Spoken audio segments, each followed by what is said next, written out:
In a world where the marks think they know better than the wrestlers and the bookers, the Fantasy Booking Institute exists to pretty much do exactly that. This is a visit from the FBI. Welcome to another episode of the Wrestling Fantasy Booking Institute. I am your host, Detective Mark Smarks, and I will be joined shortly by at least one of my co-hosts, but it's going to be a little awkward start to this because no one's here yet. I figured I say we go live at 10:30, and I pushed it, almost 10 minutes before going live. To give them a little bit more time. But D.A. Fabe is getting ready. He is traveling, so getting ready to join shortly. And I don't know where J.O.B. is. He probably went to sleep early because of schooling or whatever and isn't going to join us. So it's going to be just me BSing for a bit at the beginning of this. If you're joining us for the live stream, hi, welcome to the Fantasy Booking Institute. If you're watching this later, also hi.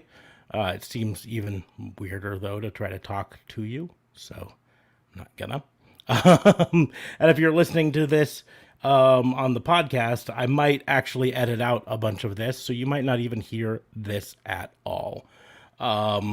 But I figured it would be better to go live now when people were expecting it. So anyone who was wanting to view it live, they'd be able to tune in. But there's not much for me to do right now, except kind of talk about the news of the week, I guess. Of course, the big news this week was the releases. So, but we talked about that on the Fantasy Booking Institute. On the Wrestling Booking Unit Sunday night. So not a whole lot to talk about that. I do know the reports have it that morale in WWE, in NXT specifically, was low. Everyone was on edge this week because they don't know what's going on and they don't know if people are going to get let go. If there's going to be some major changes to the show. Immediately, or if it's just going to kind of trickle in. So, here's hoping. In the long run, I made my opinion fairly clear on the WBU, that I think if you do want this to be truly developmental, like the claim is, then you take it off USA Network, put it back on the network only. On Peacock, have it be just something that the hardcore WWE fans who want to truly see what's next can go, and don't waste time trying to get air quotes regular viewers. So if you're new to the Fantasy Booking Institute show, the format is pretty simple. I'm going to challenge the co-hosts, and they're going to challenge me back to do some unknown and often unlikely scenario in the world of professional wrestling. We don't discuss them in advance because we like to keep it all made up on the spot and improv-y. If you are joining us live, feel free to drop us a message in the chat. Answer how you would do the booking that we are challenging on, or even drop us a challenge yourself in the chat. It's the only way we can interact directly with you guys during an episode. So we'd love to have some interaction going back and forth for that. We also do our game at the end called AEW, Ring of Honor, or Impact. It's basically a ripoff of FMK, or I think it was Wrestle Talk does, no, not Wrestle Talk, What Culture Wrestling on one of their shows would do, was it Push Barry or Fire Push Barry, where it was 3 wrestlers and you had to choose which one to fire, which one to push, and which one to bury. And we just modified it to be which promotion would you put them to? So that's coming up later on in the show. Before we get into the show, I always take this time to talk about how Raw and Order is part of the Tatnus Co. podcast network. So you can go down to the doobly doos down below, click the link to go to the link tree and all of that stuff. And there's going to be a link there, link in the doobly doos, I should say, for tatnusco.com, where you can go learn a little bit more about Tatnus and his life and see the other shows in the network and go from there. But we'd love to hear what you guys think of the other shows, and we'd love for them to know that we're sending some people their way. So make sure to do that. In the doobly doos, you will also find a link to our merch store, where you can get a shirt like this, the Raw and Order Police Academy shirt, or a hat, a snapback hat. They also have some that are not snapbacks. I just liked the coloring of this one, so I bought the snapback. But that's all in the doobly doos. I would also love it if you would take some time to make sure you have liked us on the social media. You can follow me at Raw and Order WBU on pretty much any of the social media. But we do this live stream on Facebook and YouTube. So if you search for Raw and Order WBU on YouTube, make sure to subscribe to us there. Click the notifications so you know when we go live. And again, we go live every Sunday night at 10:30 Central and every Tuesday night at 10:30 Central. So it would be great if you could do that. Helps us out in lots of ways when you go and click subscribe. And then, we do the same thing on Facebook. So if you'd rather follow us on Facebook, you can go there. Raw and Order WBU on Facebook. Click the like there, and you'll get notified when we go live there as well. But yeah, go follow us somewhere, and or all the places. It actually helps us out the most if you click subscribe on all of the places, so you get notified, and we get the extra follows on there. But on that note, kind of run out of stuff to BS while waiting for co-hosts to join us.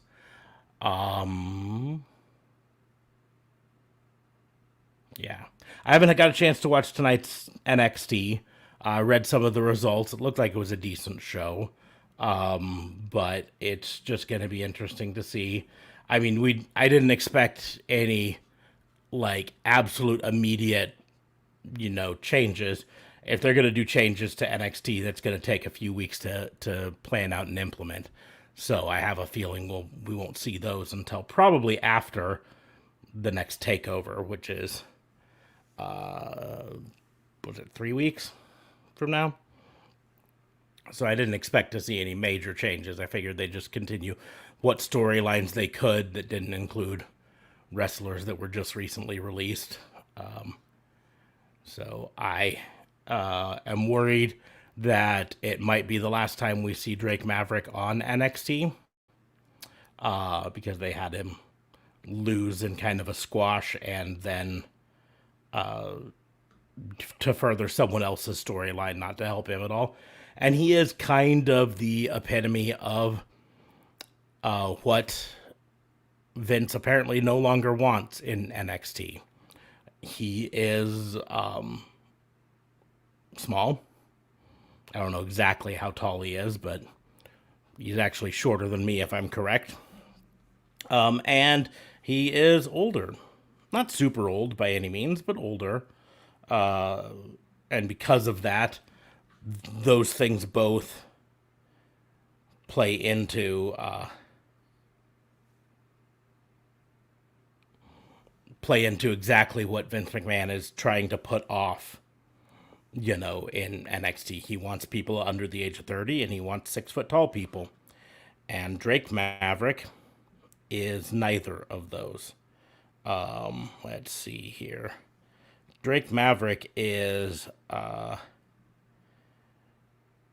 billed at 5'4", and he is 38 years old. Neither of those things bode well for him in the new regime. Now, I know we talked about it on the WBU that we don't expect Vince to immediately just start going through and saying, "Oh, you're over 30, you're fired. Oh, you're under 6 foot, you're fired." But as he tries to implement this new policy of tall people and under 30, I suspect he'll also slowly but surely be eliminating some of the short people and the over 30s. And there we go. Hey, good news. I don't have to BS much longer because... Yeah, so sorry to the fans. Yes. Ooh.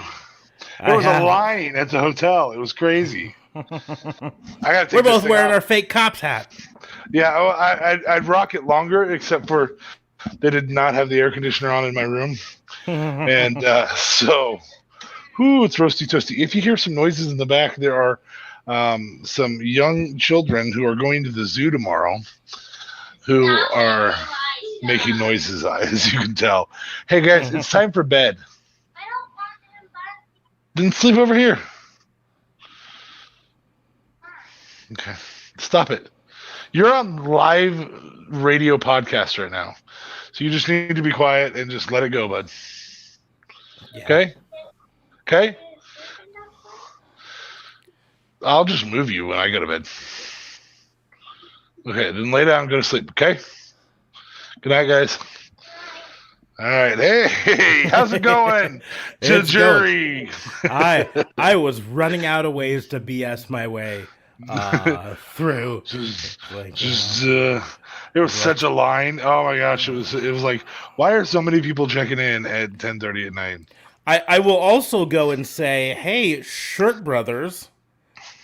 Brothers and Hat Brothers. We were Shirt and Hat Brothers. Little difference in the colors, but chances are I'll never own an orange shirt, much like you own many of them. Yes. I just got tired of the it's the Great Pumpkin Charlie Brown jokes. James, where's the giant peach? Oh, there you are. I long ago learned that was my lot in life, and I swim against that tide. I enjoy a red shirt every now and then, so people can look at me and say, Kool-Aid! It's very fun. Very fun. Anyway, so I was just talking really quickly about NXT and how I hadn't watched tonight's episode yet. I did read the spoilers on what had happened. And really no immediate changes from the changes that are happening yet, but I did spot one thing that makes me, I said the word worried earlier, and that's not really the best one, but concerned, or at least, about Drake Maverick, because I love me some Rockstar Spud, and he got basically squashed tonight, by Boa, who's one of the young up-and-comers in the Performance Center. Xia Li's other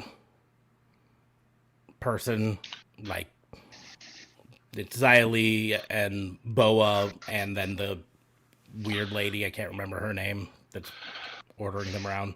Anyways, I think that's right. Anyways, but my thoughts were, I was like, geez, he is like the epitome of what Vince McMahon does not currently want. You nailed that. It's like, hey, Vince McMahon doesn't want short people. Oh, that's Drake Maverick. But at least Drake Maverick is young. No, he's 38. Oh, shit. And, we talked about it on the WBU. I don't think any of us expect there to be, like, sudden, like, Vince McMahon just coming in and saying... under 6 foot getting fired. Yeah, everyone first walk over and walk by this height measurement here, and anyone under this line, just pack up your bags and go home. And then anyone above that line, you still show us your driver's license so we can figure out what age you are. And, nope. You get to hit the bricks. I don't think they're going to directly do that. However, I think as Vince McMahon starts to implement his hire only people under 30 and people, over. I don't even know if he specifically said 6 foot. Let's say he even put it lower and said 5'10", right? That still would rule Drake Maverick out. That would rule a bunch of people. And I think what will happen is as he starts to hire those people, he'll just start shit canning one at a time, Get rid of this person, get rid of that person. And Drake Maverick just kind of has to know that his time is limited right now. And, I mean, if he was smart, he would have known his time was limited last year when he had to fight to get his job back. I would contest. So here's the thing I find very interesting about this. If you're one of the other promotions and you want the opportunity at some cheap pop, you're going to on the regular have an opportunity at cheap pop. And I'm not just saying AEW here. Legitimately, I would say that Impact could get some really good cheap pop if they brought Braun Strowman in. I'm not saying it would be long term, but you'd offer him a 6-month contract, have him have a couple sets with other big dudes, and then you move on with life. Mm-hmm. Easy, cheap pop. I think the only thing stopping Braun Strowman from getting hired by one of the companies is Braun Strowman right now. Yeah, I would agree. I mean, his 90-day, I think, is still going. So he's still got some time before he can officially work someplace else, right? Yeah, but on television. On television, right. But I think the big thing that's stopping him, that's holding him back, is he thinks he's worth more to a company than most companies will think he's worth. And truly, WWE is the company that is the best fit for a Braun Strowman. Yeah, he may very well end up there. I would not be surprised. I would not be surprised if he doesn't re-sign. I have a feeling that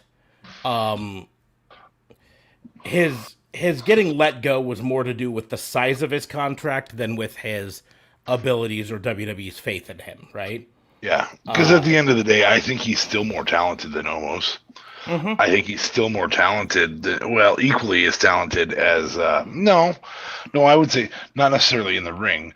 I would say Punishment Martinez is more talented in the ring, but I think as a whole, Braun Strowman brings more to the table promotion-wise.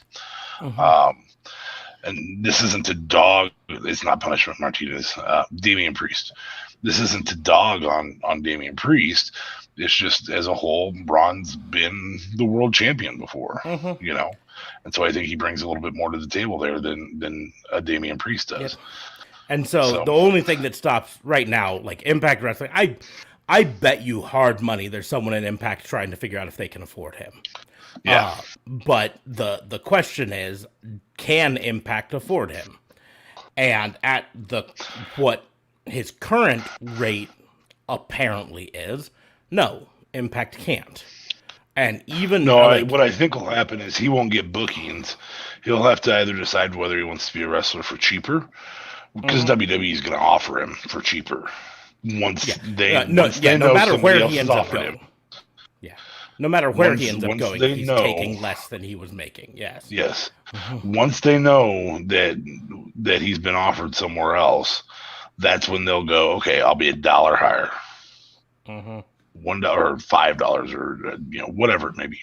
And so I would 100% be down with seeing him in Impact Wrestling. He'd make a heck of a monster to come into NWA. Yeah, absolutely. I mean, you think about the pop that Big Papa Pump got when he was brought in as Nick Aldis's friend, bodyguard, whatever. Mm-hmm. Braun's 10 times that pop. Yep.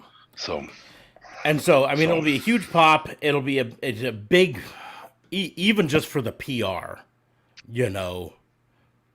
Adam Scherr is going to be on NWA or MLW or whatever, right?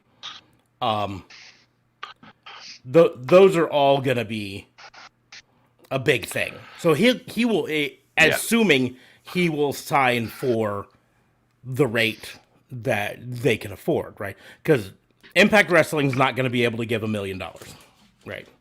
Not $1 million a year. They won't be able to afford that. AEW could probably afford it, is not going to give it. They're not going to make Braun Strowman their number one paycheck there. No. There's not, right? So Braun Strowman is going to have to check his ego and understand, no matter where he goes, even if it's back to WWE, it's going to be for less money. Yeah. And in many ways, people point to him renegotiating his salary a year ago to, him being so smart, and that's how he was able to set himself up. And it was. I'm not saying it wasn't, right? It was smart. Anytime you can negotiate a better salary for yourself, you do it. I'm 100% behind that. I don't care what job. I don't care if it's flipping burgers at McDonald's. If you can negotiate a better salary for yourself, you do it. However, him negotiating that better salary also put the target on his back for the releases.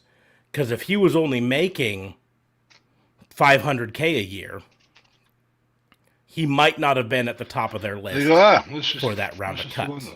Well, even if it was $750, That's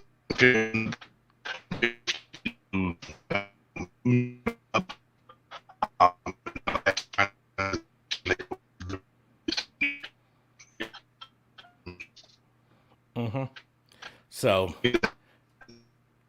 yeah, I mean, that's kind of what I'm saying is just by him going up to as expensive as he was, that's why he was number one on their list to cut for budgetary reasons, right? But anyways, let's get into the WBU. Yeah, this is the Fantasy Booking Institute, and so we're gonna do some fantasy booking. I'm gonna give DA Fabe just a little bit of time to get settled because I think his moving is having an effect on his signal. Well, I think what I'm going to do is, if it actually do this, I switch to Wi-Fi. And that very well might help if you can switch to Wi-Fi, yes.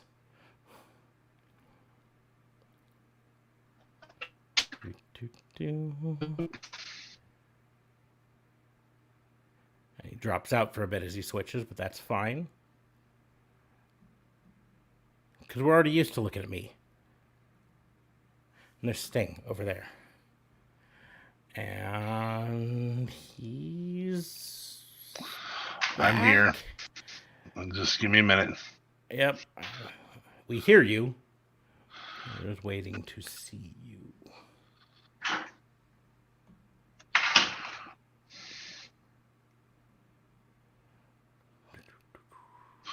There we go.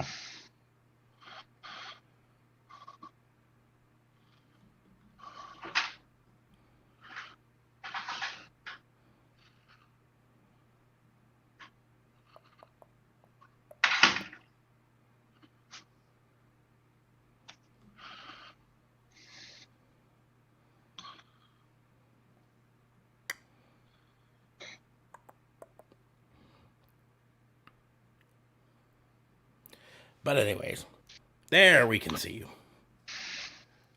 So my hope is that that's going to activate. There it is. Now I'm on Wi-Fi. We'll see how much I should invest in my home.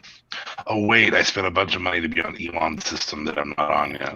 Well, I would also not judge home internet by hotel Wi-Fi, and we dropped him again. Now. Hey. There's the hotel Wi-Fi for us. There we go. But like I say, I would not judge home internet on hotel Wi-Fi because hotel Wi-Fi's got hundreds of people trying to attach to it at one time. So not at 11 o'clock at night. People leave their things connected all the time, and people go to hotels with Chromecasts now to stream to their TV. So True, that's legit. travel hack. So, anyways, we'll get into the fantasy booking, and because we were already talking about the cuts, I figure I'll just go ahead and go first and start because my challenge to you directly relates to the cut. I want you to using the current NXT roster, book a... I don't want to use the word invasion storyline because invasion's got such a bad juju behind it, bad reputation.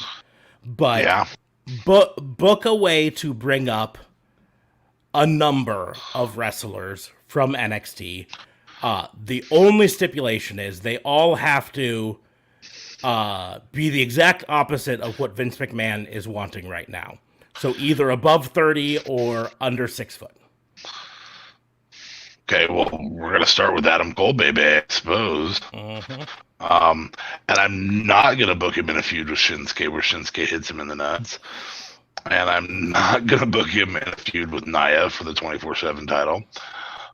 That's not going to happen. Yeah. That is part of a rumor has it that Mr. Smart sent me today. Yeah. As part of their promotion to get him to want to sign. Mm-hmm. So to read the exact words of that, just because I want, in case any of our followers have not seen this particular rumor, the way the rumor goes, Adam Cole will come up, feud with Shinsuke Nakamura and Apollo Crews for the IC title. He'll win the title, probably in his first match. Then, in a surprising turn of events, they want to have him turn face and win the 24/7 title. And then he would be the first person to have both the 24/7 and the IC title at the same time. And he'll do a take on any challenge for the 24/7 title and just beat people to try to become the SmackDown top babyface. Maybe even the company's top babyface.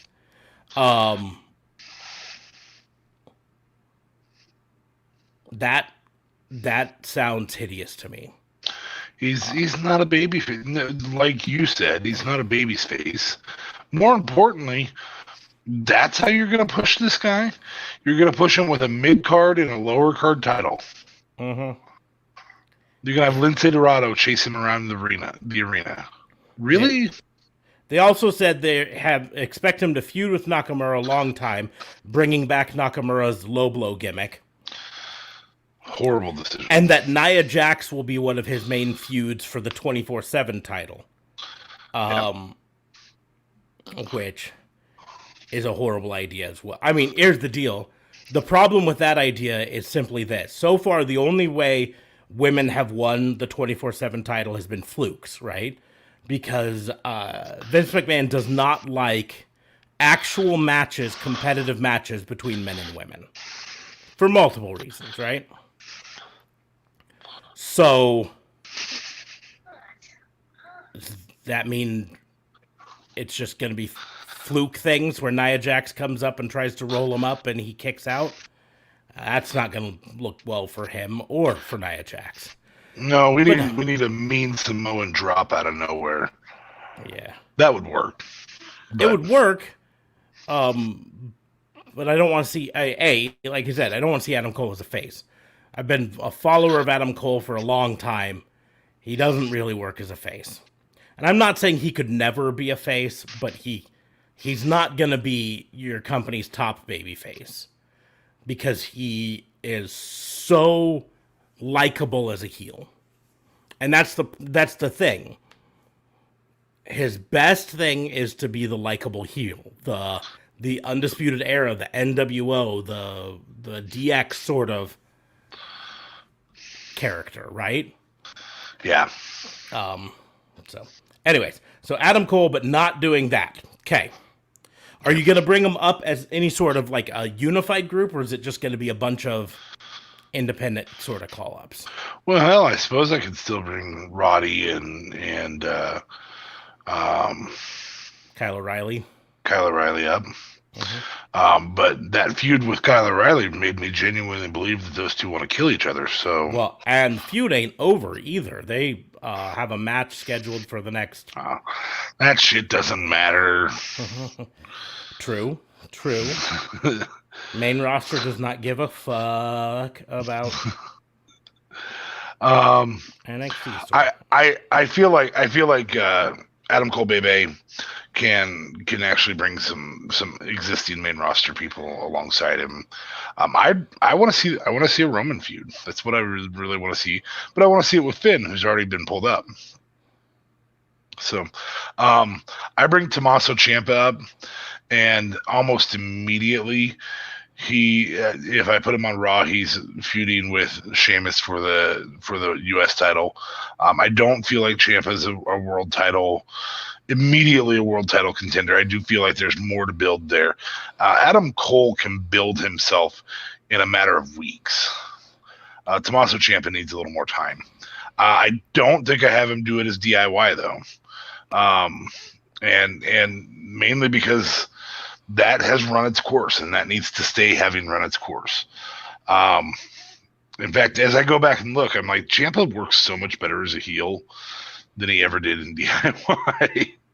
So, well, and yeah, it's a double-edged thing with that. He worked in DIY mostly in hindsight when looking back and just seeing as it was all setting up for his heel turn. Yes. Yeah. So, and I guess I like him as a face, but I just don't like him as a face with a better face next to him. And Johnny Gargano is the best face in the industry, and you and I have said that before. So I do bring up Tommaso Ciampa. I think an immediate feud for the U.S. title is, the U.S. title is viable. I think if you brought up Timothy Thatcher with him, who does violate the height rule, but not the age, Timothy so Thatcher fine. with him, yeah, you could immediately have the two of them feud for the tag titles. I think there's tons of room for tag division setups here. I probably, and this is going to sound effed up, but I think I move Damian Priest back down because I think that they need some of that legitimacy that he lends already, along with, you don't want to overload that main roster. And so you can get him another feud that's better than this crap that they've done with The Miz. And I don't frequently say that about Miz feuds, but this one sucks, and it sucked all the way since WrestleMania. The Bad Bunny match was surprisingly good, but that doesn't mean the feud has been surprisingly good. Correct. So yeah, I'm gonna shit on that a little bit.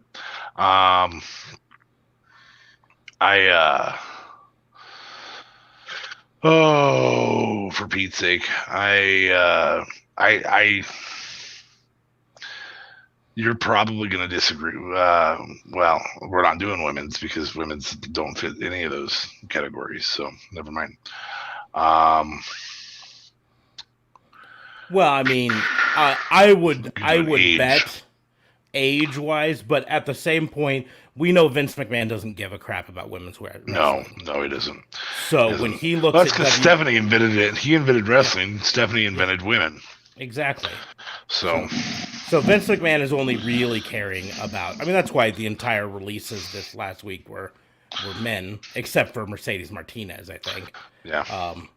But for the most part, I worry a bit about Candice LeRae, but I'm not super worried about her. I'm worried more about Johnny Gargano, to be perfectly honest.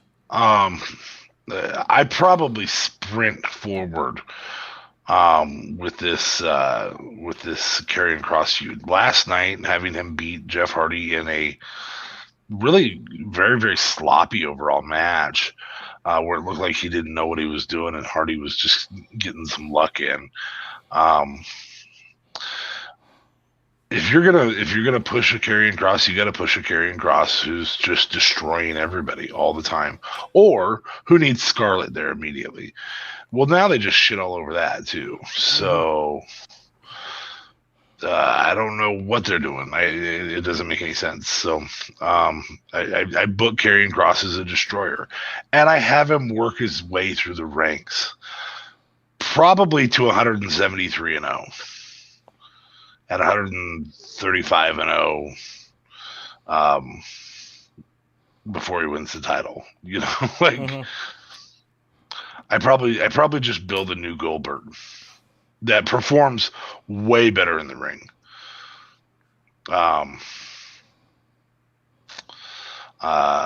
Trying to think other old or short guys.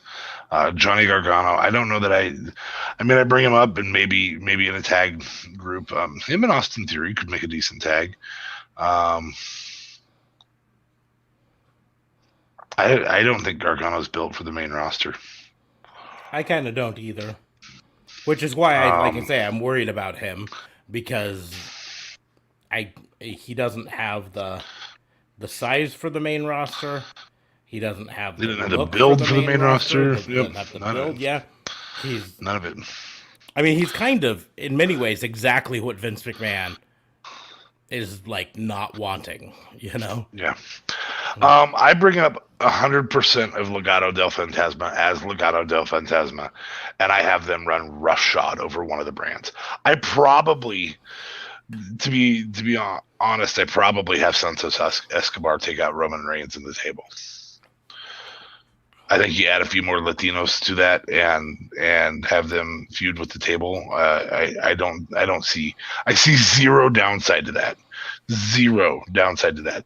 Legado del Fantasma and Santos Escobar in particular is one of the best heels in the sport, and I've said it for months. When he was brought on for that cruiserweight title tournament, I was like, why? Why would you immediately throw the title on this guy that nobody knows?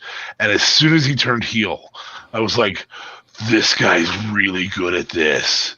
Like almost immediately. It was fantastic. He did a great job, and he continues to do a great job. So yeah, I absolutely bring up Santos Escobar and Legado del Fantasma.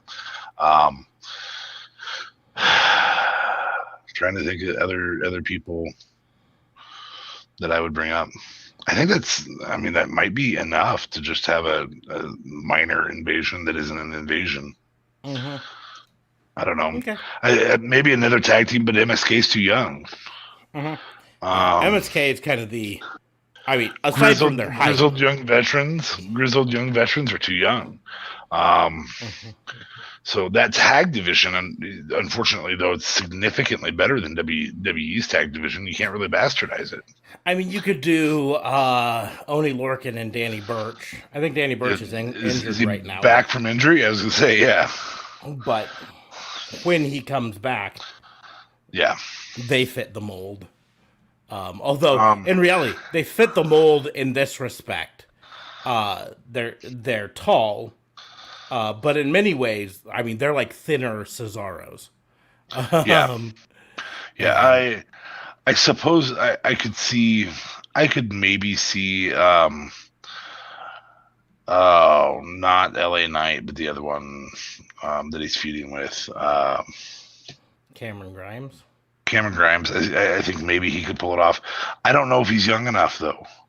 He definitely doesn't have the build, and he might not be tall enough.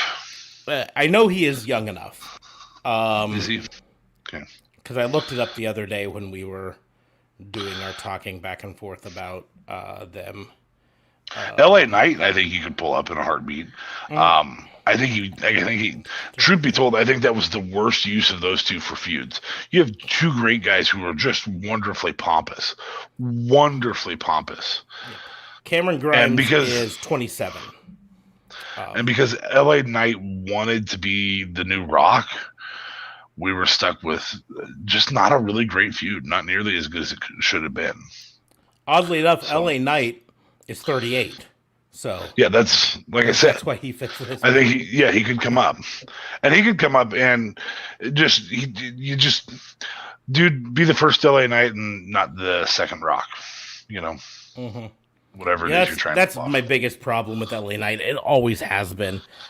Even when he was on Impact Wrestling as Eli Drake, he just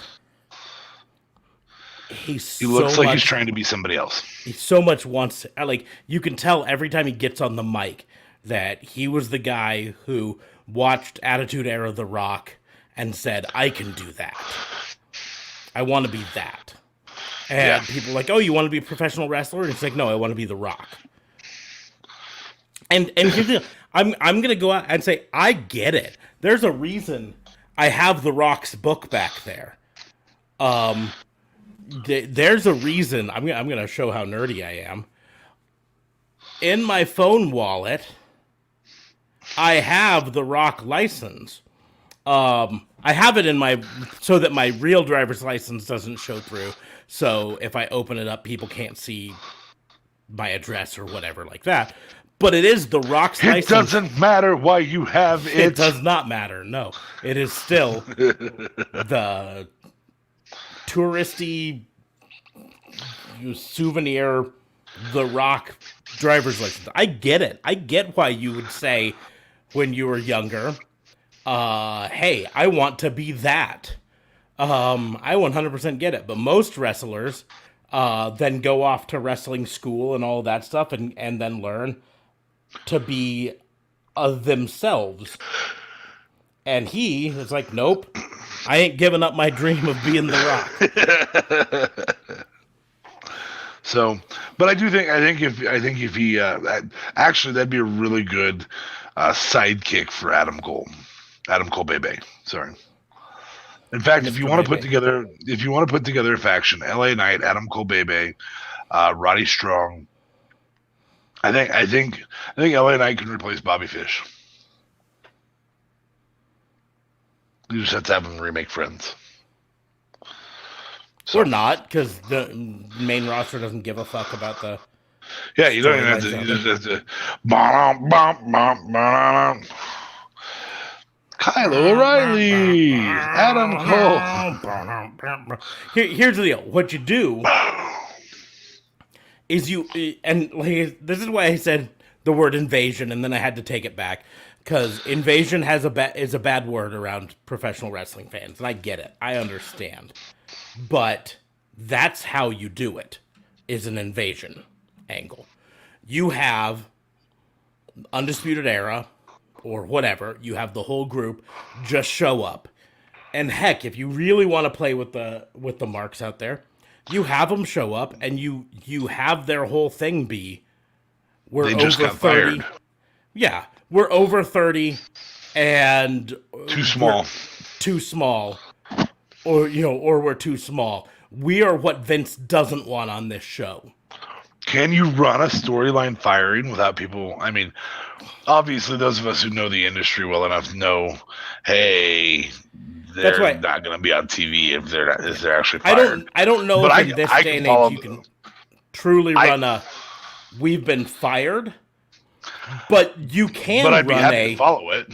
You can run a we're what Vince doesn't want on this show. Yeah. Storyline. Yeah.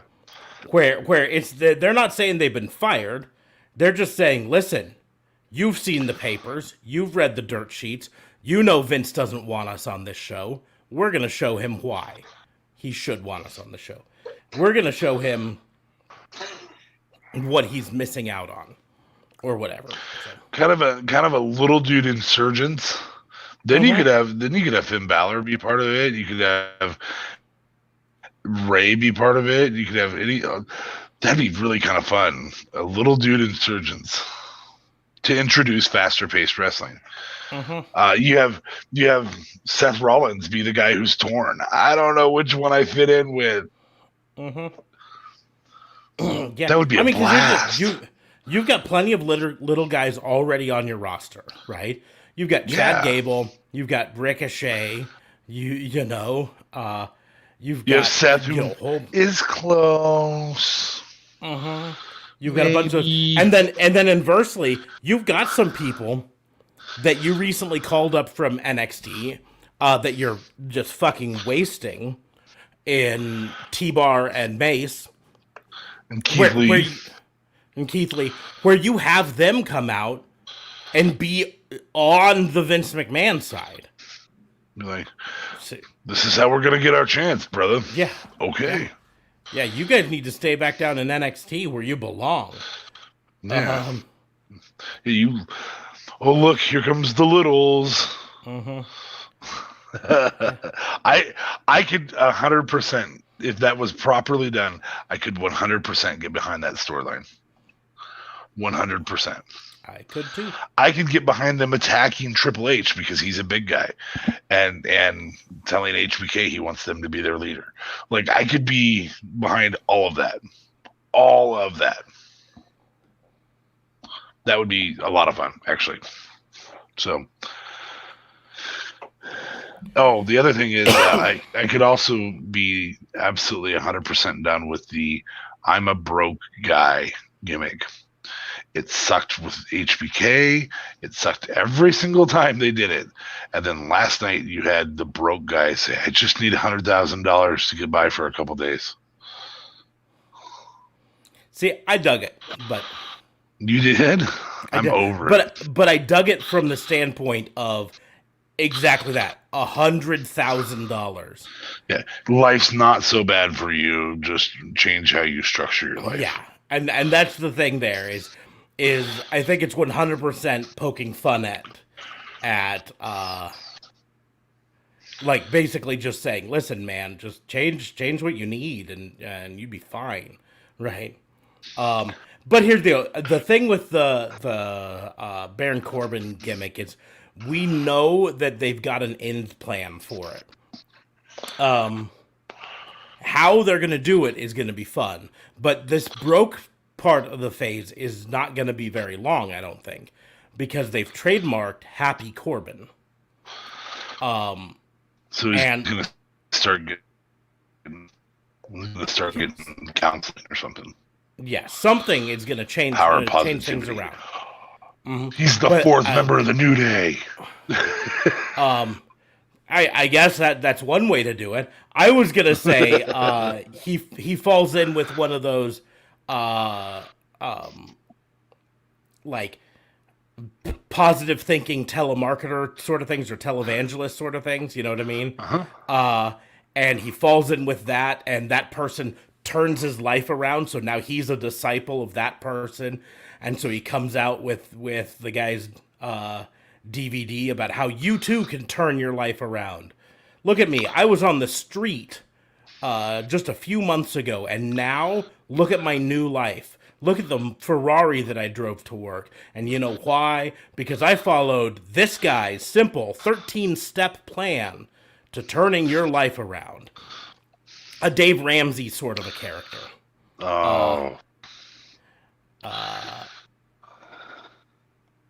I could be down with that, but that, like I said, the big reason I didn't have a problem with the Baron Corbin is because I know they've got an end game at least in mind for it. That this is just a step in the plan.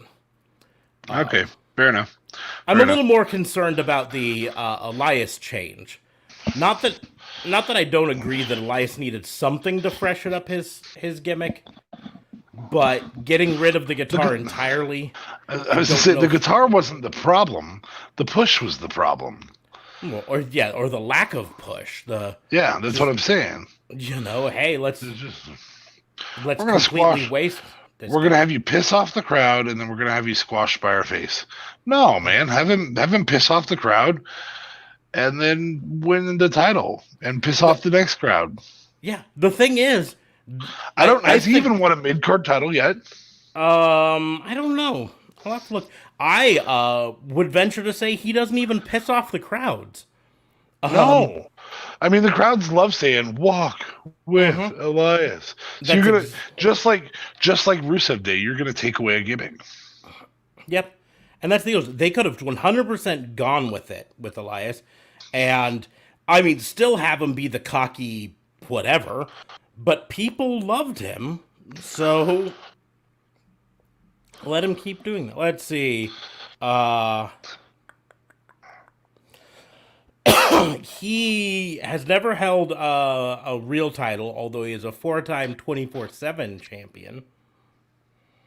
Yeah, see, I don't even think he'd gotten it. How do you do that without even testing the waters on an IC title?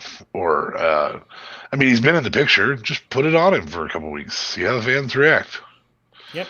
If they start hating him, all the better. If they start loving him, all the better. You forced him into neutrality. Your storyline writing forced him into neutrality for the fans. Okay, well, he's going to come out and either piss people off or say something terrible about the person in the back. Either one of the two is going to happen. And okay, well, that's who he is. Perfect. So. Oh, look, he did both. Great. Oh, yeah. Oh, yeah, and he lost to Jackson Riker. And he lost to Jackson Riker again. So, yeah, again, in a specialty match, again. So anyway, those are the I love your little guy invasion. I think a little dude invasion is fantastic. Yeah.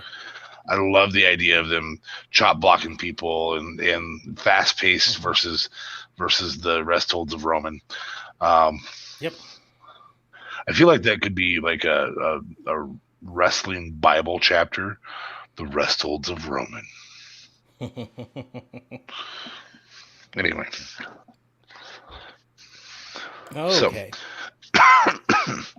any others that you would change? Anything that you would move up? I mean, I realize we're 53 minutes into the call, but we're really only 30 minutes in. Yeah, because I BS'd for about half an hour. Because I was checking into a hotel with children. Yeah, grand scheme of things, not really. I mean, like, I don't know, even with a tag team, I don't know how you bring Johnny Gargano up right now. You know what I mean?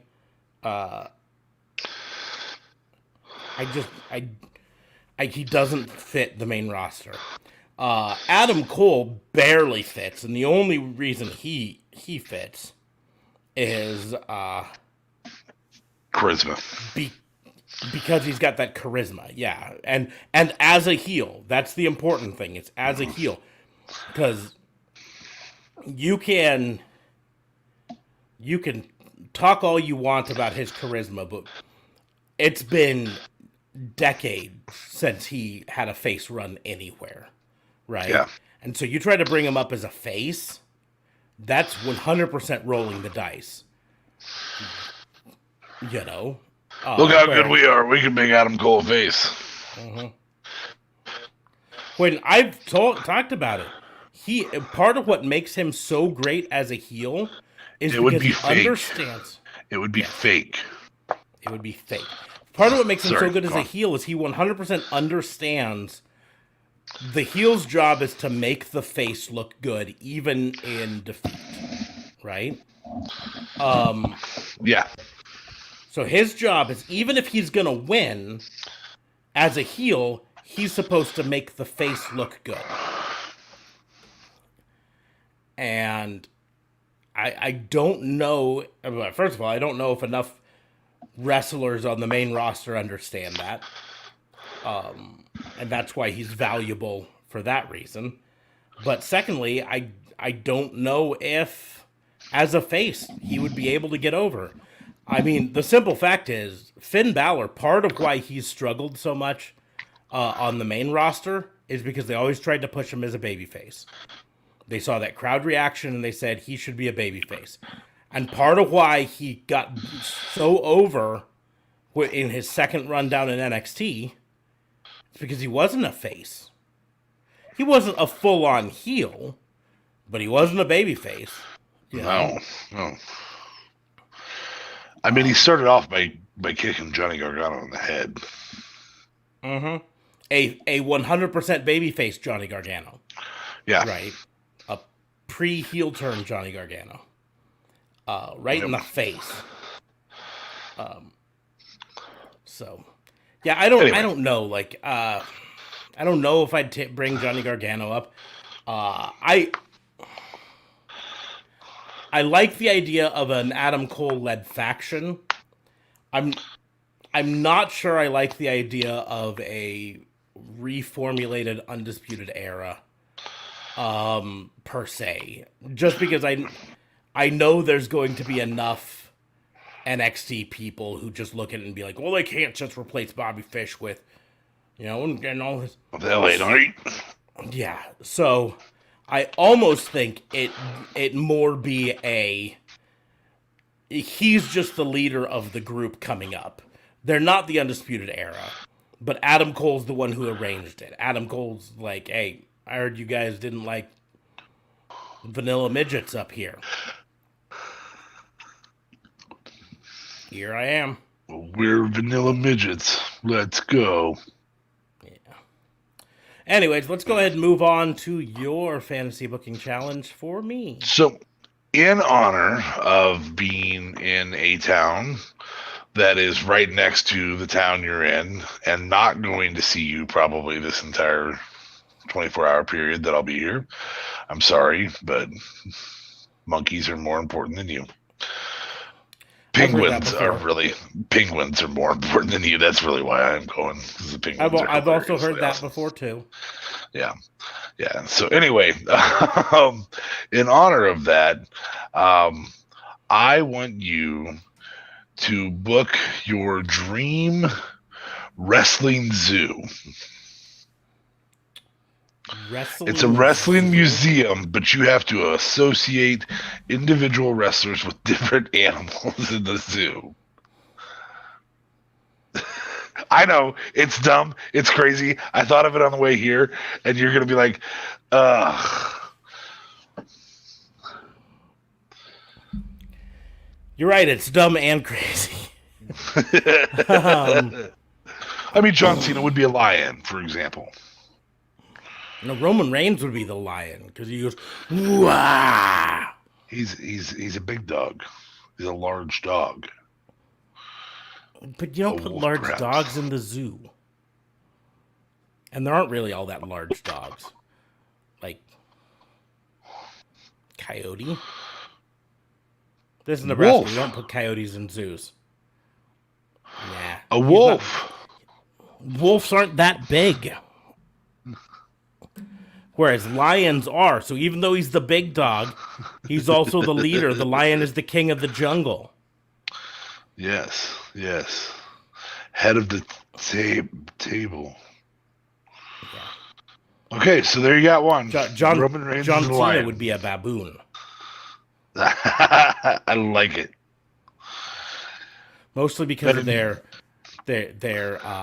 odd-shaped body with their longer torso and then shorter legs. You could also make him a dodo bird because you can't see them anymore. Yeah. The last female. That's that.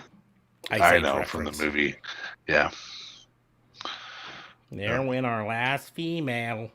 Anyways, no, he's a baboon. Baboons, because he's got a similar body shape. The penguins would be Drake Maverick, because he's tiny and wears a tuxedo.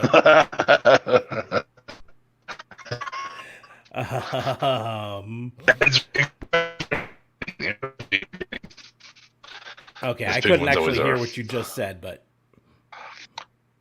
I said incredibly entertaining, as penguins always are. Yes, he is also entertaining. Yeah. Although I'd put him in there as Rockstar Spud technically, but it's still. That's fair.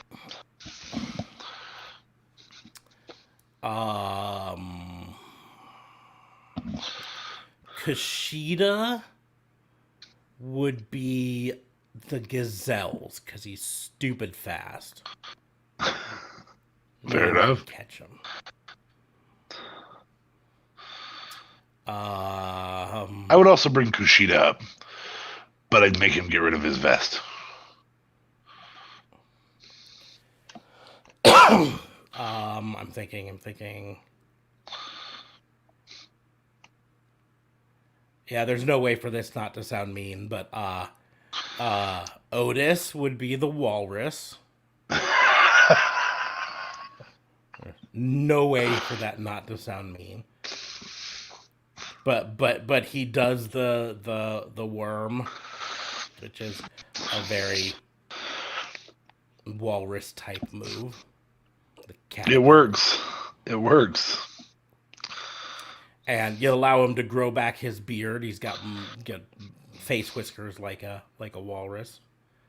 I feel like I need to bring some women into this. I mean, obviously there's a Viper involved. Yeah, Randy. That's too easy. That's pot shots there. I noticed something just to go off on a weird tangent because ADD, you know. Yeah. This week when Randy Orton came back and he had his goatee and mustache, he looked a lot like EC3. A whole lot like EC3 does now. It's not EC3, bud. It's not EC3. It's Randy Orton. I just realized I was like, holy crap, he looks a lot like EC3 now. Okay, just being sure. Which then makes me wish that they hadn't cut EC3 and they did a Step Brothers sort of gimmick with Randy Orton and EC3. Did we just become best friends? Bro gimmick. They already have a bro gimmick, bud. I was referring more to the movie Step Brothers. I know. And this would have happened before then because it would have been instead of releasing EC3 a year ago. So, anyways, women.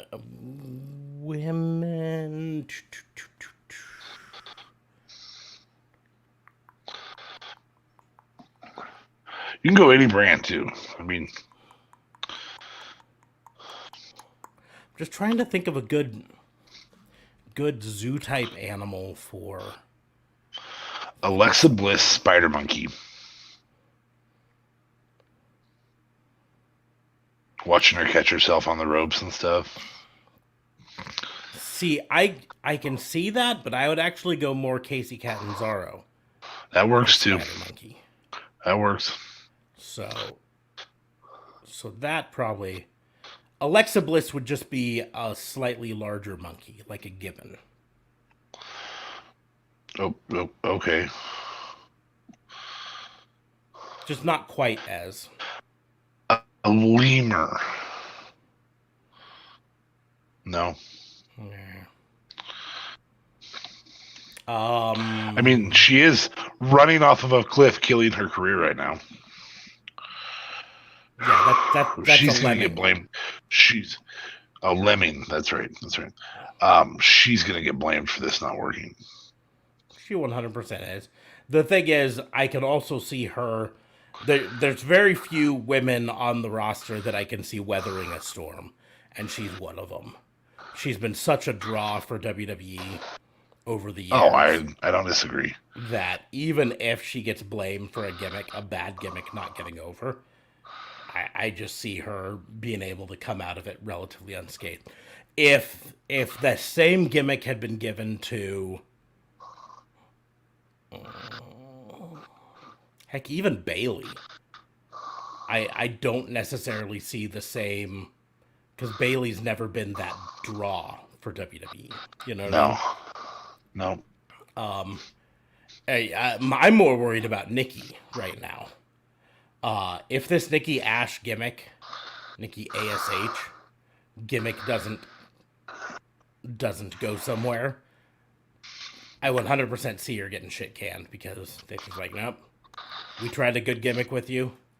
We gave you all the reins to do this gimmick and it just failed.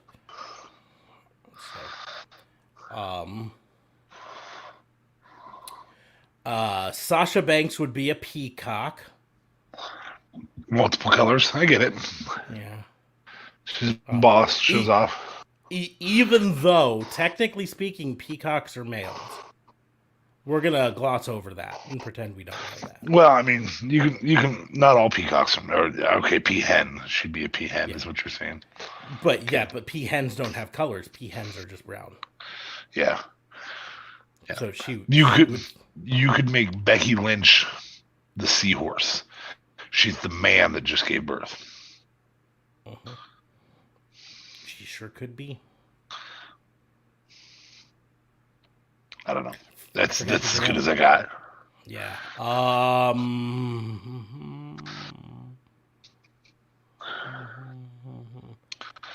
just trying to think of. I'm seriously trying to think of other zoo animals that aren't just like a variation on what I just said. Well, Roman Reigns is the lion. So and so is the tiger. Well, I mean, you have bears as a whole. You've got jellyfish. You've got rhinoceroses. Rhinoceri. 100%. Oh man, I can't say that. No, I'm not going to say that. What for jellyfish? No, it wasn't jellyfish. I'm just gonna say that I thought of a wrestler and I was like, ooh, he 100% could be gorilla. But then I realized that I can't say that. So Moose could be a moose. Moose could be a moose. That's a pretty easy one there. I'm trying to get you off that subject because it sounded like that could be misconstrued, is what you were That's about 100% why I couldn't say it. I'm 100% there. Okay. There's a reason I said I couldn't say who was the gorilla. I don't want you to get in trouble for something being misconstrued, even though it would not be intended that way. Yes, that's why I'm not saying it. So there's going to be an exhibit at this zoo that is a warthog and a meerkat. So we got Timon and Pumbaa. Who's going to be Timon and Pumbaa? And it's going to be the Motor City Machine Guns. Alex Shelley will be Timon, and Chris Sabin will be Pumbaa. And I don't know if there's a real reason I chose those specific pairing, but it just feels right in my heart. You think Sabin has an issue with some gas? Is what you're saying? I'm not saying. I mean, if one of them does, it's going to be him. Yeah, that's Alex Shelley's got way too much cool factor going for him. Yeah. So,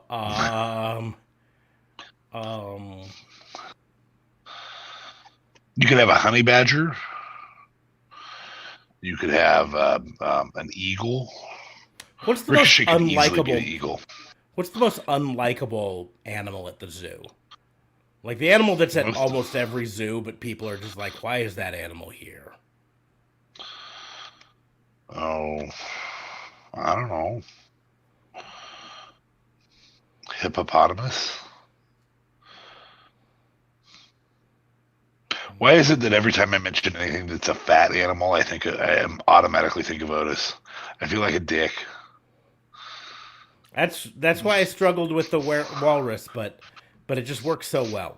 It really does, because the worm. What are you doing with Ricochet? That's the one I want to know. Like, I'll get it's to obviously Ricochet. Something that flies around a lot. Okay, so I don't know the name of the monkey, but it's the monkey at the zoo that just makes a whole lot of noise, like all the time. It's like, ow, ow, like howler monkeys, right? I know. Yeah, I know which one you're talking about. Yeah, that's MJF.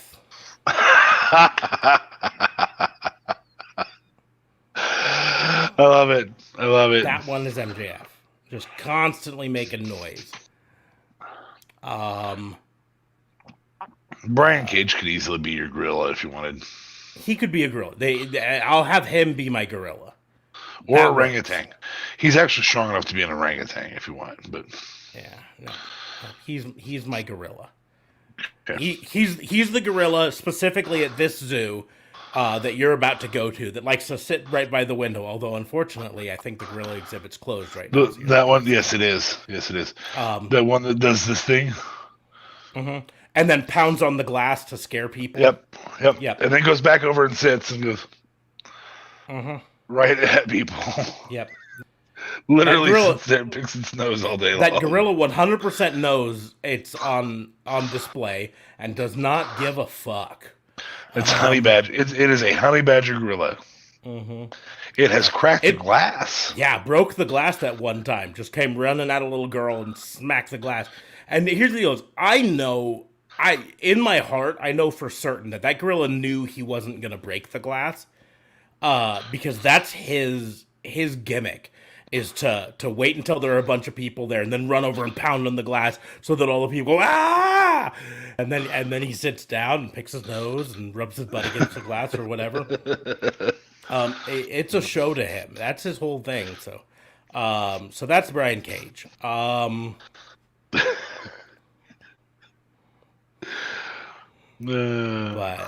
and Howler Monkey is MJF. Orange Cassidy. There's only one answer here. There's only one answer here. The Sloth, of course. Yeah, okay, just making sure. Darby Allin is a vulture. Fair enough. I like it. I just think that fits there.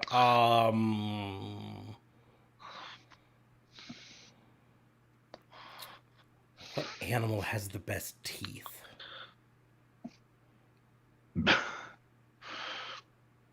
That is an odd question to be asked. Maybe tiger. Okay. Tigers have great teeth. Yeah. I think tigers have good teeth. So Britt Baker is a tiger. Okay. Because she's pretty and she likes to show off her stripes, and she's also vicious and will kill you. And she's got great teeth. Fair enough. Ricochet. You challenged me for Ricochet, so now I've got to figure out Ricochet.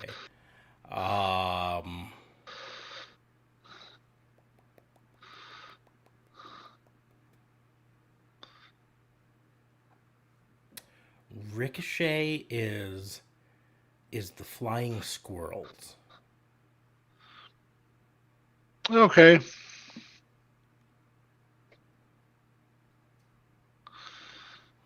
Yeah, I'll give it to you. I'm not 100% down with that one, but that's the best I've got so far. I didn't want to go back to the monkey well. I've already been there. I feel like the koi fish are Lucha House Party. They just sit there and they're like, yeah, whatever, yeah, let's do this. That easily could be, yeah. And then the hyena pack is the New Day. Because they're laughing all the time, and they look like they're just having a fun time. So,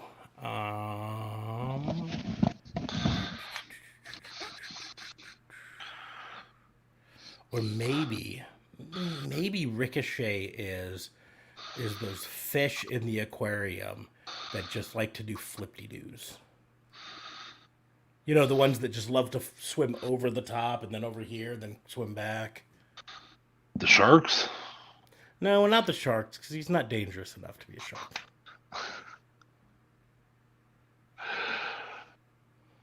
I'm talking the smaller, more agile ones. Okay. Maybe. I don't know. Or the road runners. I was disappointed to learn Roadrunners don't actually go meep meep. Yeah, that's a bunch of garbage, isn't it? Yeah. And those things are free range in there. They're free range in that too. They're running around. Right. So to go off on a tangent here, if you've never been to Omaha, Nebraska, there's precisely one major reason to come to Omaha, Nebraska, and it's the fucking zoo. And you'll say, zoo in Omaha, Nebraska, it is world-renowned. It is consistently rated within the top 3 zoos in the world. Yep. It's been number 1. It's a top 12 aquarium. Mm-hmm. I mean, there's better aquariums, but for being part of a zoo, you know. It's phenomenal, and they're always adding to it. always making things newer. They just recently opened up the Asian Highlands area, and the African exhibit, African big cats, something like that. So if you even if you're just planning a trip and there's a potential for a layover in Nebraska, just schedule a 1-day layover in Omaha, Nebraska. Hit the zoo. Hit the zoo, then go back to the airport and get on your plane and go to pretty much any fucking other place on the planet. Because we also have Bronco Burger. oh yeah, Bronco Burger. There's a couple things. I mean, if you've never been to Nebraska, you also need to try Runza. Just to say you've tried it. Bronco Burger. Bronco Burger is exclusive to Omaha, though. So you can do Valentino's Pizza or Godfather's Pizza. Don't do Valentino's Pizza. Do their pasta. Don't do their pizza. Yeah, I'm just saying they're both just Nebraska get some sauce. They're both Order Nebraska. some sauce and have it shipped to you. Yeah, so you've got those options. I personally would recommend Zio's Pizza, but it's not as big of a chain as. It's a good choice. As it really is the Bronco Burgers of pizza. It's limited to Omaha, but it's exceptional. It is phenomenal. So, anyway, any other big ones for you? Nothing else that's standing out to you? I feel like angel fish. Hikaru Shida is an angel fish. That's fair. I like that. I feel like I just haven't done enough women, so I needed to throw. I am seriously going to struggle because you just did that. When seeing Hikaru Shida on the screen, to not immediately think of her with a different voice than she actually has.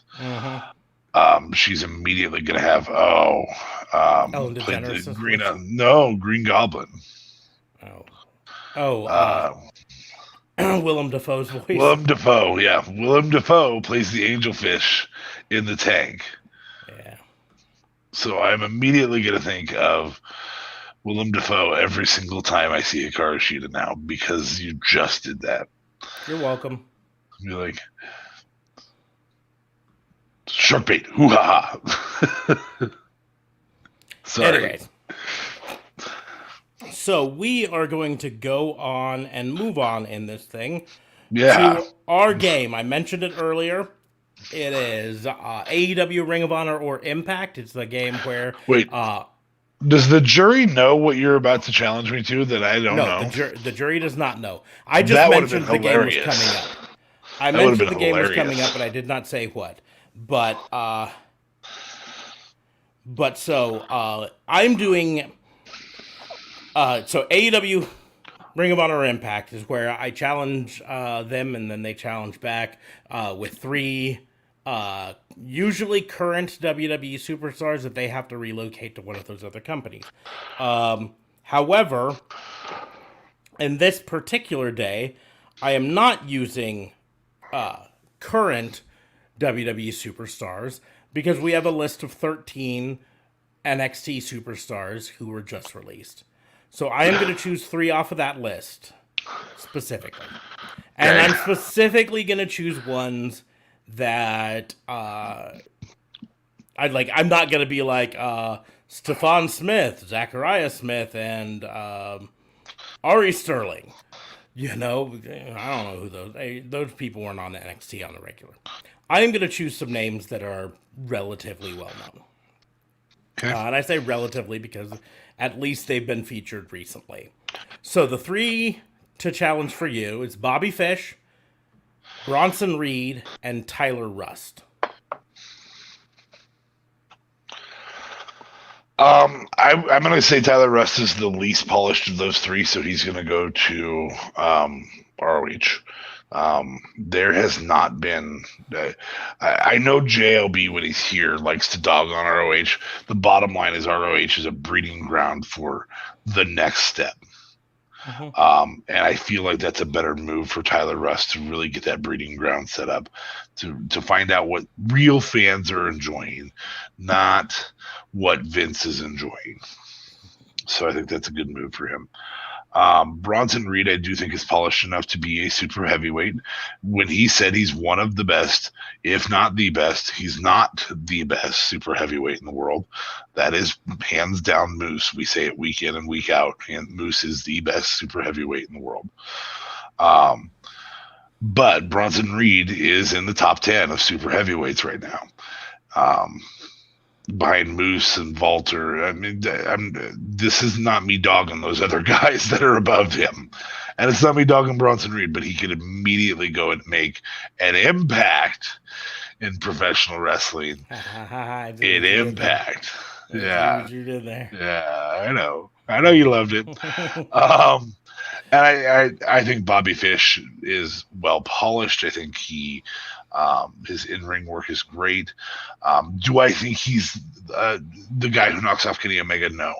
Do I even know what I would do with him in AEW? No. But I think he fits for AEW. I think that they can figure out a place for him in AEW. I think if Kyle O'Reilly gets released following NXT TakeOver, finish this feud with Adam Cole and get rid of him, then Red Dragon in AEW is a fucking no-brainer to me.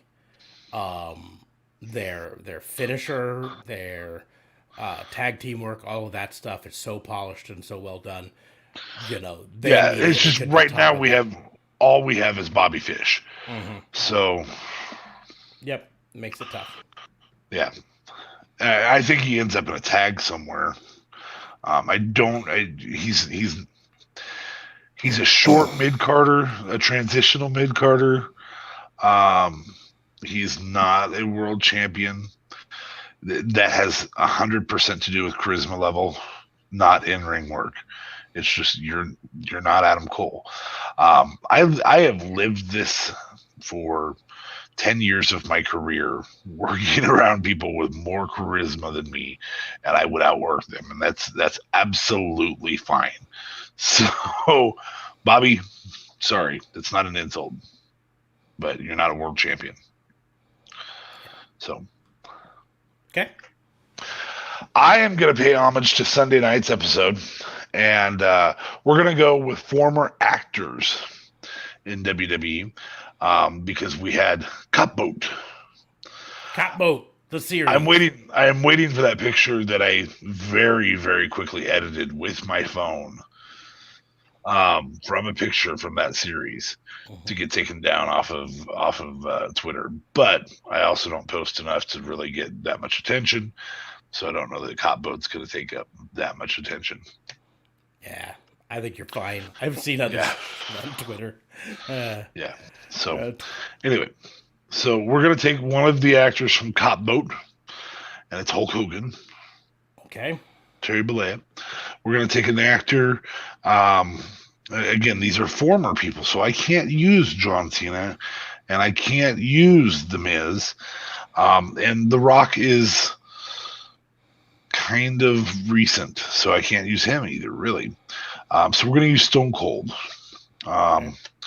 From his Escape Devil's Island or whatever it was. And then the last one we're going to use is Roddy Piper. Okay. His stint in acting. And to be more specific, we're using them during that time. So during their acting career. Yep, during their acting time. So, And for Hogan, you have to use the Copboat era. Yes. Post WWE, pre WCW. Mm-hmm. Which still was it was pretty high on his celebrity list, but yeah, he's not a good actor. No, just not particularly a great businessman, to be perfectly honest. Outside of wrestling, he's not exactly known for making the right decisions.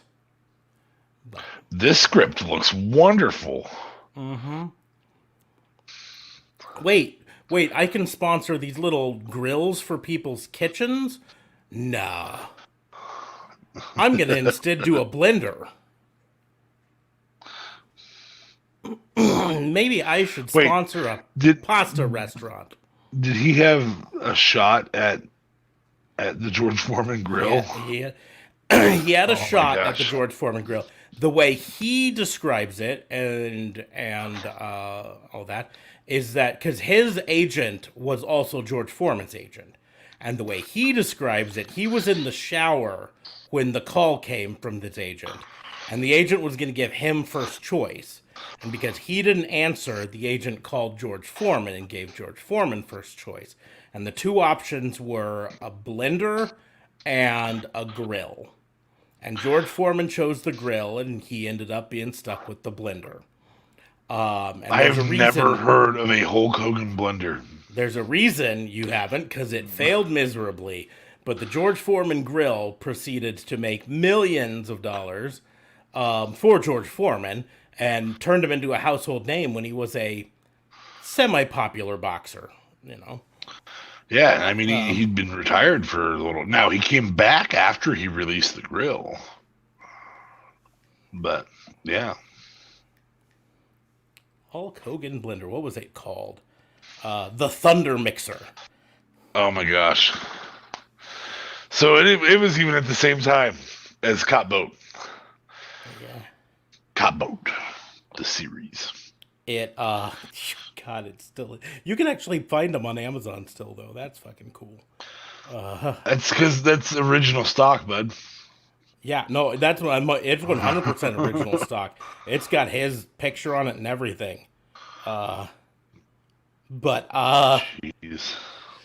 but it's effectively, to use modern terms, it's effectively the same as what we would call a magic bullet now concept. It was just a single serving blender that you could throw a bunch of stuff in, and press a button and blend it up for your protein shakes or whatever. But it was not apparently as powerful as the magic bullet, and I think it ran off batteries. Oh my gosh! Can you make one more just one more statement of magic bullet, and then for throwing in the innuendo of running off batteries at the end? Mad props. You are welcome. Hoo-wee. Don't worry, the kids are sleeping. It's, the first rating I has a 1-star rating, waste of time and money. I would give it a lower rating if I could. It came with batteries that were eroded. The switch was broken, just complete bull. I go, does this guy... Like Hogan's acting career. Does this guy not realize... Look at the picture on the front of it. Does this guy not realize this thing was brand new in 1991? I kind of want to order one to put on your shelf. I feel like you would have it up there. It would be fun. I'm gonna advise you to save your $40 though. You wouldn't put it on your shelf? I'd put it on my shelf. I just don't think you should pay $40 for it on Amazon. Cop Boat, the blender. Let's see on eBay. See there. Yeah, but then there I'm getting one used. I don't want a used one. It's literally a quarter the price. This is $10. Yes. 16 if you include shipping. Do I get the box?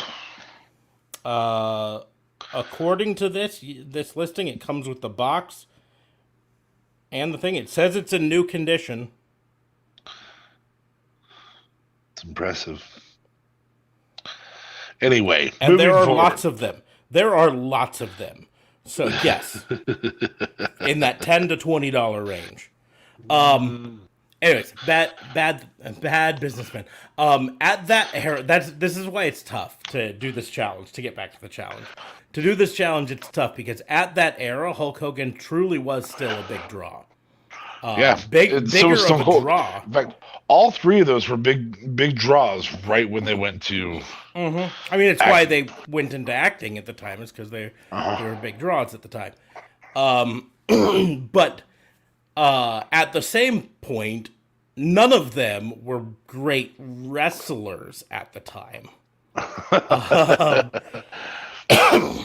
Hulk Hogan was past his New Japan Pro days when he was Early actually a WWE decent days. wrestler.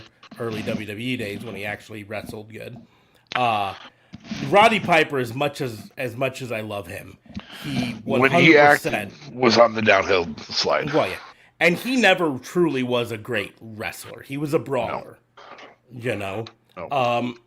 Stone Cold was a great wrestler, and then he turned into a brawler, mostly after the neck injury. He had to change his wrestling style.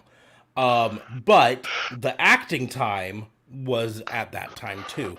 So none of them were great wrestlers. Technicians. Yes. Which is why I have to base it on draw. And Hulk Hogan 91 was a big draw. But was he a bigger draw than Stone Cold 98, 99? Yeah, 99 Stone Cold. Mm-hmm. When were those movies? When were they out?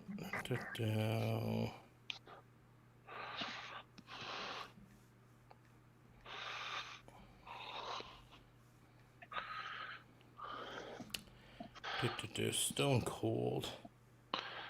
Acting and hosting. Let's see.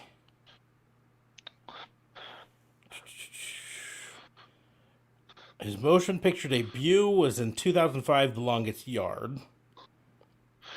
No, he had some type of escape from some island thing. That was The Condemned in 2007. Really? Mm-hmm. Okay, well then I guess we have to go Stone Cold retired. Yeah, he did, however, act in a few seasons of Nash Bridges on TV. But that still would have been early 2000s. Okay. So. Could be, well, obviously his peak draw is post 2000. Yeah.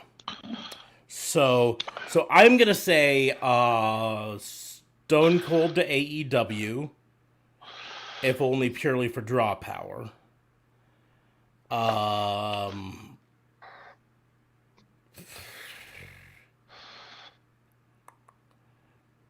Roddy Piper to Impact, because I would love to see a Brawler era Roddy Piper versus Sami Callihan match.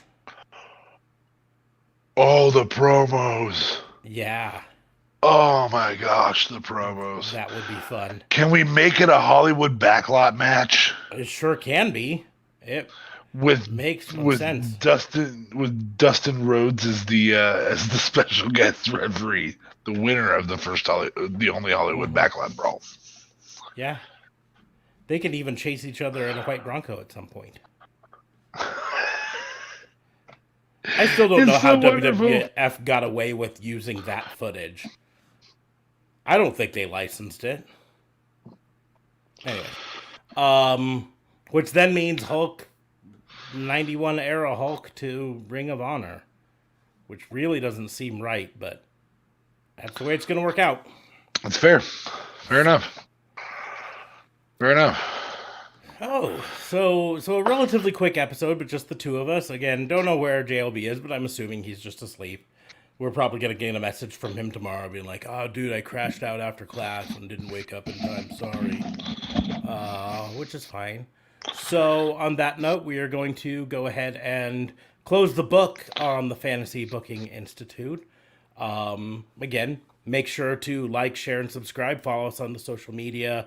You can follow us on Facebook at Raw and Order WBU.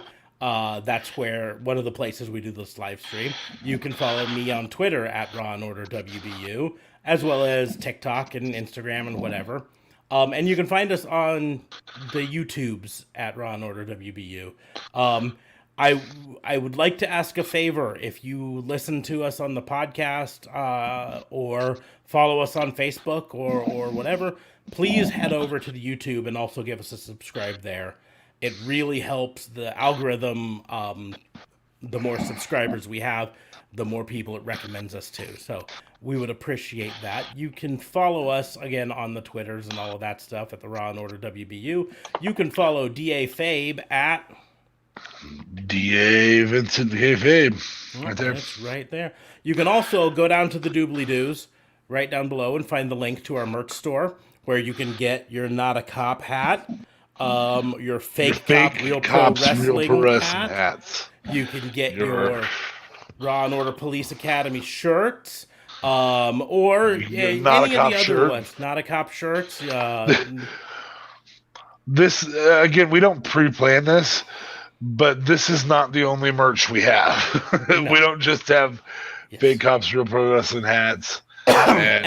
And I am 100% working on a Cop Boat shirt. It's just getting the art figured out, because it's gonna happen. We will have Cop Boat merch.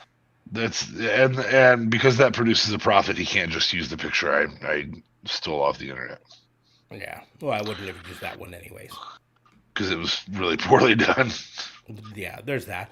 No, I'm truly going to try to do my best to recreate the Thunder in Paradise poster.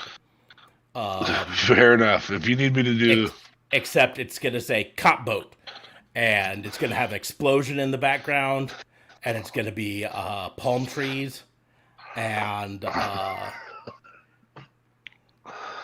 you're the best. And buff wrestler looking guy, probably generic wrestler looking guy, but anyways, it's gonna be Cop Boat. But you can check out that merch. Links in the doobly-doos. It's our spread shop, which they're actually changing. You can go to shop.spreadshirt.com/raw and order WBU, or you could go to the new shortcut, which is raw and order WBU.myspreadshop.com. Get you to the same place either way. Or, you know what? You can go to Facebook. Follow us on Facebook, and right there on our Facebook page, it has it all listed. And you can click through and go through that way. So yeah. So check us out that way. We also have Is the JLB shirt up yet? Is the Vignette? It is not. I have to redesign it. It is not. I have to redesign it. Spreadshop updated some of their design guidelines, and I designed it in aspect ratio that is not going to be ideal for the shirts. Oh. So I have to redesign it and all of that stuff. I also have to redo the typeface. There's a lot of... I may own a shirt with that little effer's face on it. I was particularly proud of that design, but I have to redo the text in a way. I was talking to him about it, but there's all technical reasons why the text as I had it designed that way isn't going to work properly on it. So I have to redo it. It's still going to be the same words. It just has to be in a different format. Anyways. But that's going to be going up there. But like I said, we also have a Patreon. You can hop on patreon.com/raw and order WBU. Check us out there. All of that stuff there. But we're going to go ahead and close the book on the Fantasy Booking Institute. Thank you all for listening or joining us, and we will see you soon. You got to tell me who the grill is.